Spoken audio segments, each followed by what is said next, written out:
mais qui est en incapacité, il va passer un message que nous considérons comme important. Si vous me le permettez, j'aimerais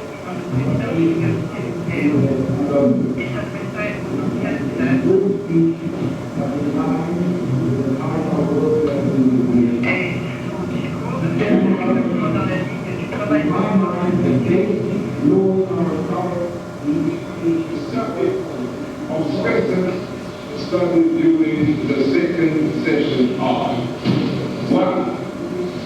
The intensification, extension, and prolongation of the war in Indochina, which, for example, has been expressed in the invasion of Laos and the renewed prompt attacks of the Democratic Republic of Vietnam.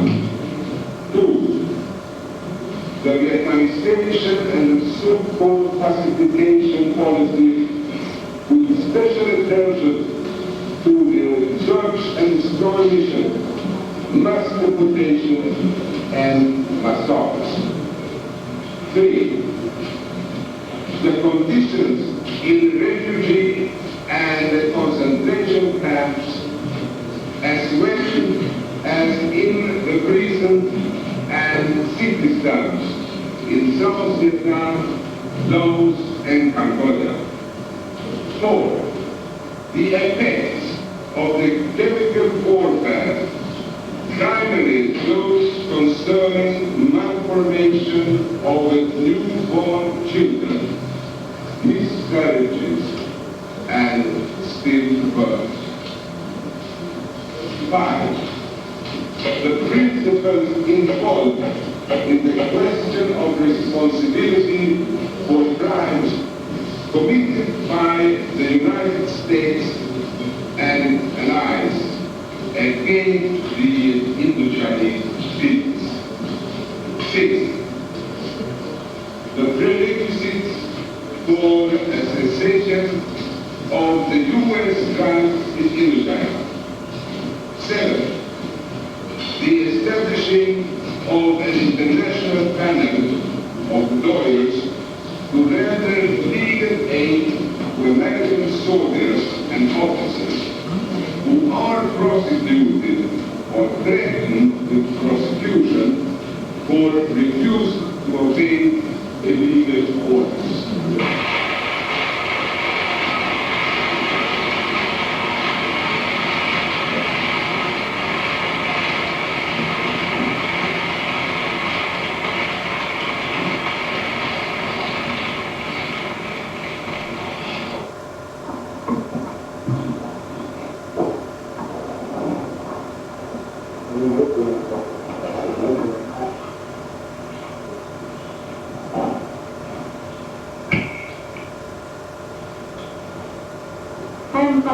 I'm 22 years old. I used to sell goods in a staple shop of Banda village, Kisan district, Gyan province. At 1 p.m. on March 28, 1970, myself and 4 of my friends, we were preparing goods for selling to the people. We heard the alarm. As soon as we heard the alarm, we ran, 5 of us, we ran to the air raid shelter.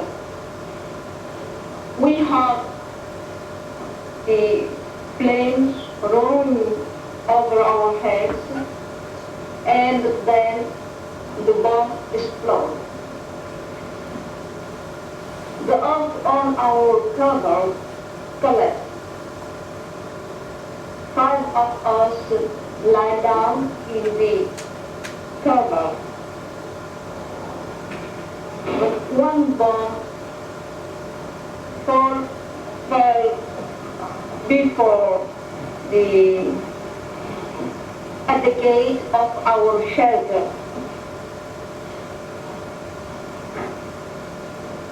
another bomb exploded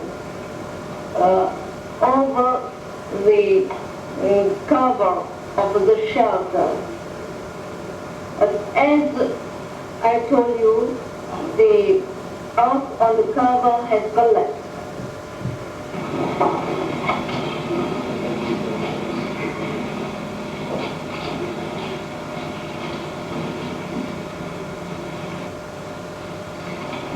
One of my little brother was also killed by toxic chemicals. Và bản thân tôi đã bị 3 lần do độc Mỹ gây đối với bản thân tôi. And I myself was 3 times victim of US atrocities. Một lần bị pháo hiện nay còn mảnh hay chân. Napalm bomb. Lần bị chất độc của học. Lúc ấy thì tôi còn nhớ là ngày 24 tháng 6 năm 1968. You see that I was poisoned by toxic chemical. I still remember that day. It was the 24th of June 1968. Con có trọng cần đó là có thể là Mỹ Trung Hoa lùa mà chỉ để dẫn vào Population and for American troops, which forced the population to follow them, and they burned houses and destroyed houses everywhere they went, and they forced the population to follow them. If the people protested or refused to follow them, they used the rifle butt to beat them. So people were very afraid. They had to follow them, and I, together with my neighbors, I was herded into the Scottish camp. I told you that in the incident of people battling to go out when the gate was shut down, they prevented people to go out for 1 month. In that incident, I was told, and even I could see that 17 persons were killed, including my little sister.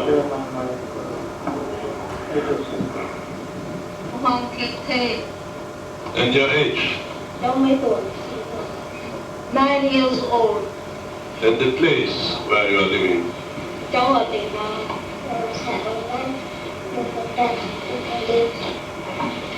I am from Quang Văn village, Quang Trạch district, Quang Binh province. Con gặp ba cháu bị khớp, rồi cháu bị bỏng. Em nặng, cháu mất đi, cháu không biết gì, biết gì. Rồi cháu đã đứng ở viện, em chờ 3 năm rồi. Tiếp theo, em chờ đi. At 9 a.m. on September the 10th of 1968, I was at school with my friends. 10 American planes came to bomb my school, and my school was set afire. Some of my friends were killed and or wounded.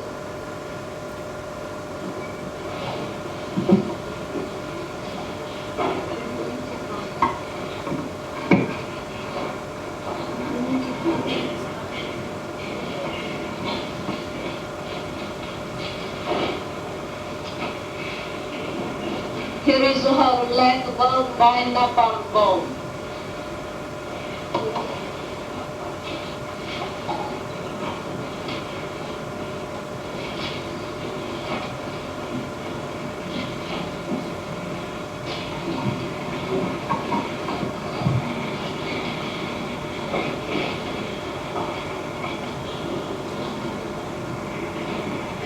I'm a afraid most members of the Commission cannot see. Could you put her on this side too?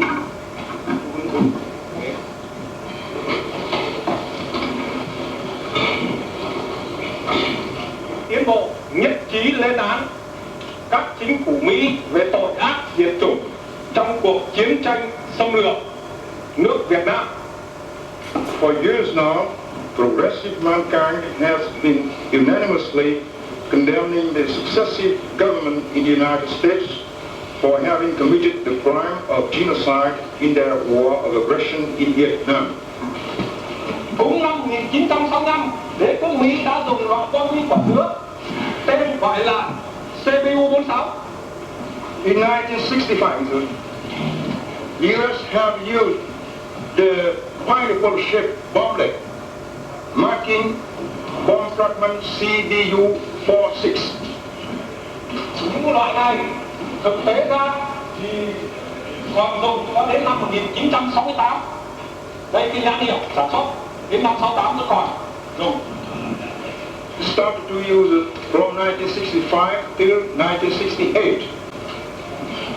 Loại bom nguyên quả nước này như thế là nặng 800 gram và có 250 viên bi. The weight of this pineapple-shaped bomblet is 800 grams and containing 250 pellets. In 1965, disregarding the international law, the U.S. have widely used the dum-dum bullet 20 millimeters. Đây là hai loại dum-dum khác nhau. Loại đạn dum-dum này khi chạm vào người lại nổ một lần nữa và ra các mảnh nhỏ để sát thương giết người. This bullet, when meeting the human body, will explode once again and eject a small fragment. Chúng tôi đã giới thiệu xong cái loại vũ khí thứ nhất là loại vũ khí mảnh nhỏ. We have finished with the first category of weapons, the high velocity small fragmentation weapon. Chúng tôi xin nêu thêm là loại vũ khí thứ hai là loại vũ khí gồm có những loại mìn và những bom xuyên. Now I introduce you the second category, the mines and the perforating bomblet. In 1965, the mine marking M14 have been used. In 1966, the gravel mine with marking HM41 have been used.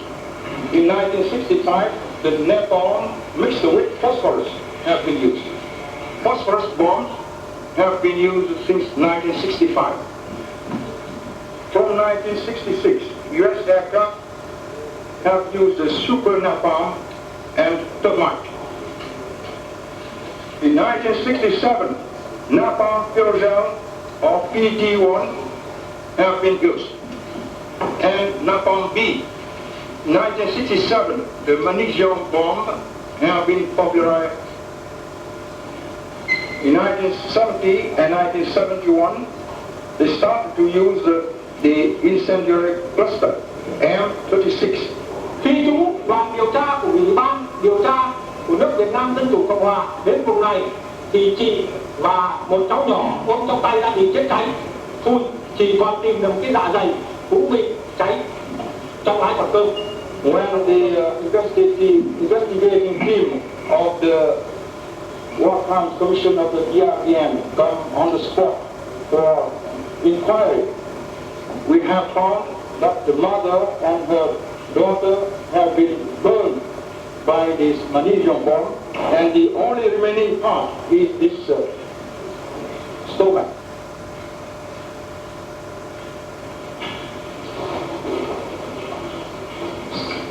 You are Madame Sida. She is Madame Sida, and translator. Yes. Is this your only name? Sida, yes. Yes. The only name. The only name, Yes. Sida. And the age, may I ask for it? 24.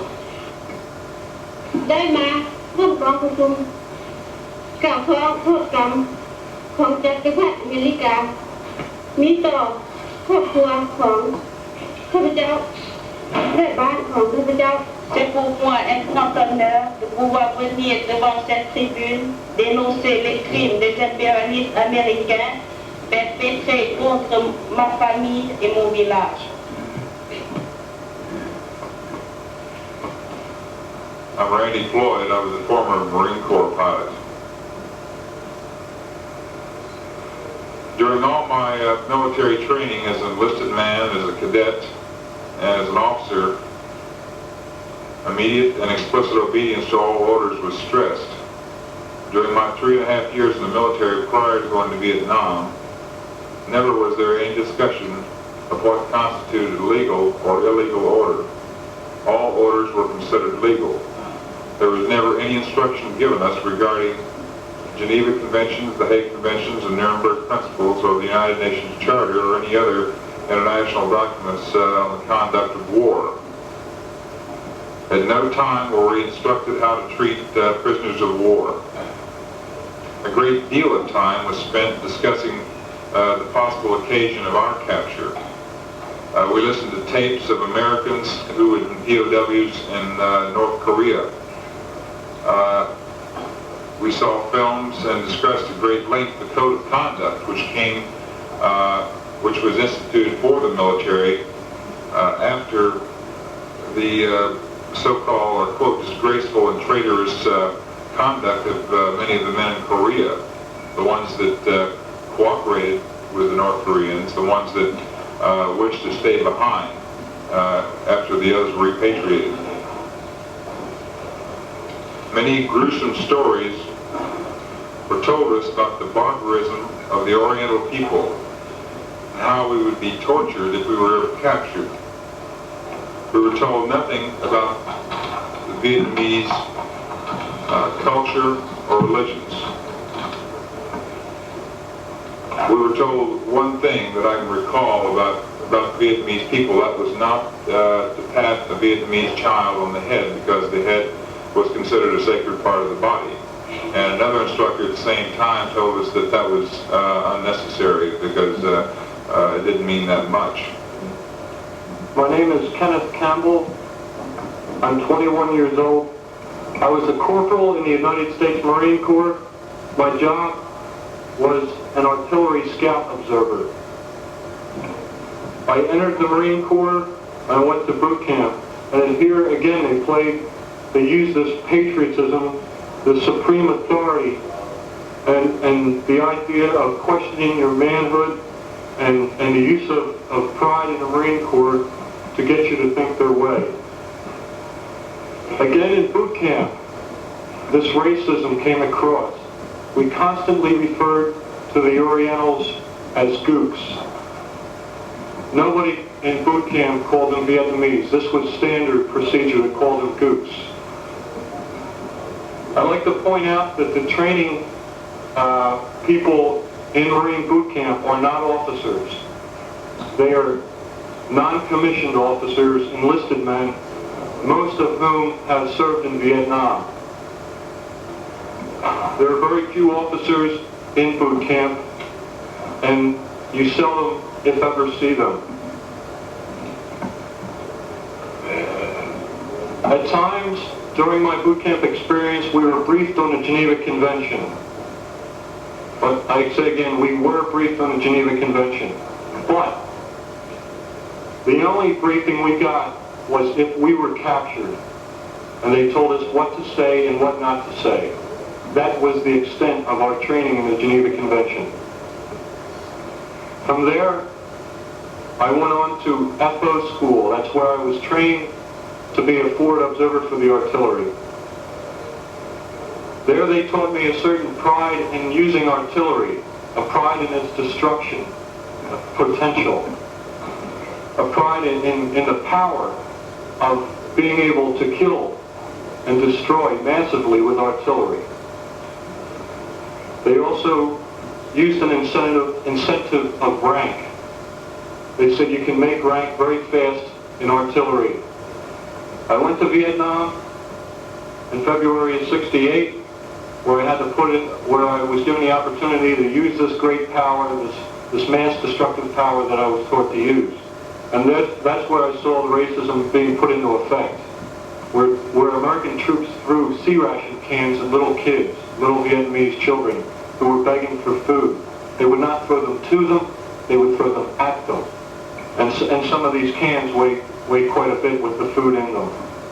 I went to Phu Bai, where I met my officer that was in charge of my team, my forward observing team. He was a lieutenant. I also listened to my peers, other forward observers who had been in Vietnam for several months. And my unit had just come back from the Hue City, the Tet Offensive Hue City battle. They told me with great pride the destruction they had caused with artillery. They told me with great pride how they had blown apart Hue City to save it. Then I went to Quezon to relieve the siege of Quezon, which had been going on at that time. And for 4 months, I systematically destroyed every enemy position I could find. After that, I went to Quang Tri. There I was taught this, by the way, this is the first opportunity I had to see Vietnamese villages. In Quezon, there are no villages left. All the people were either moved out or killed, and the villages destroyed. From then my unit moved south of Da Nang to an area called Duck Key. Here, I witnessed Marine Corps engineers blowing up the bodies of North Vietnamese soldiers. These were dead soldiers who had been killed by Americans, and the engineers, just for fun, used C4 plastic explosives to wire the bodies with and then blow them. Again, officers were present. They did not make an attempt to stop these engineers. One of the members of a Marine reconnaissance team showed me this card. He said, the 1st Battalion of Marine Reconnaissance used this card as a psychological warfare method. It is the card of death. These are used to be planted on Viet Cong or North Vietnamese bodies to throw fear among the ranks of these soldiers. They're also used when the bodies are maimed. They are driven with a nail into the forehead of the bodies. Most people know there's a great amount of emphasis in the Army, and especially in Vietnam, on body count. The whole structure of the Army in Vietnam, the whole basis of our involvement there and evaluating whether we are winning or losing is whether or not we can destroy 10 times as many people as we lose ourselves. And so there is a great amount of pressure, a great amount of emphasis on body count, and no one really seems to care where the bodies come from. And it's interesting to note that in the official press release out of Saigon, that this body count had been inflated to 21. Obviously there were more people killed than that, but what I'm trying to say is the fact that we called in 13, and somewhere along the line they added 8 more bodies to make it look good. Anyhow, the next day, the whole platoon went back through the village. For what reason, I don't know, but we went through the village. I guess the platoon leader wanted to survey the damage that was done.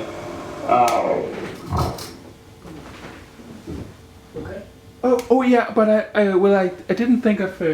Oh, you mean when this school's over? Yeah. Okay. Got his body count, and I assumed that he was happy with this. Myself, I felt this was very wrong. Somebody is going to go to jail. There's going to be an investigation. And as I said, I guess at the time I was still somewhat naive. After getting into the village, we found 2 surviving children, 1 male and 1 female. The female was, I believe, was wounded, so we called the medical evacuation helicopter and had this girl evacuated.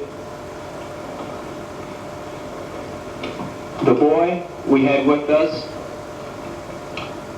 The battalion commander, we called our battalion commander, who was flying around in his helicopter, told him we had a child. He said that he would come in and pick the child up. So we secured a landing zone just to the very edge of the village. The battalion commander flew over the village very low, circled around, and came and landed right next to the village. He got out of his helicopter and walked over to the edge of the village. Now, from where he was standing, I'm almost sure that he could see some of the bodies. If he couldn't see them, he could have smelled them because the stench was unreal. He stood there and talked with our platoon leader for a while, and he had the child in his arms. He got back in his helicopter and left. I really felt that there was going to be something done about it. There was going to be some illegal action taken. To this day, there hasn't been anything done about it. Everyone in my chain of command already knew about this incident. And since they didn't do anything about it, and since a great amount of emphasis among GIs, the rank and file GI in Vietnam, is survival, don't make trouble, just stay out of trouble so you can go home. I didn't feel that there was anything I could do. My squad leader knew about it, he participated in it. My platoon leader knew about it, he participated in it. My battalion commander knew about it. And a Spec 4 in the Army doesn't just walk up to a general somewhere and ask to file charges. I really felt that I didn't have any means of recourse. It was also so emotionally upsetting for me to have seen and been a part of something like this that I completely suppressed this in my mind. I could not admit to myself what had happened. But the reality of what I saw there that day is the fact that that is the war in Indochina. I had been waiting for the war to start. I had been waiting to see the quote enemy, and not until that day, and not since then, not until that day did I realize that we are not only destroying, as a matter of policy, the armed liberation troops, but we are destroying men, women, and children as a matter of policy. In early 1964, President Johnson gave up on Kennedy's idea of counterinsurgency, that is to win the hearts and minds of the Vietnamese or all the Indo-Chinese people. The logical conclusion to this is if you give up on people as an ideological target, they logically become a physical target.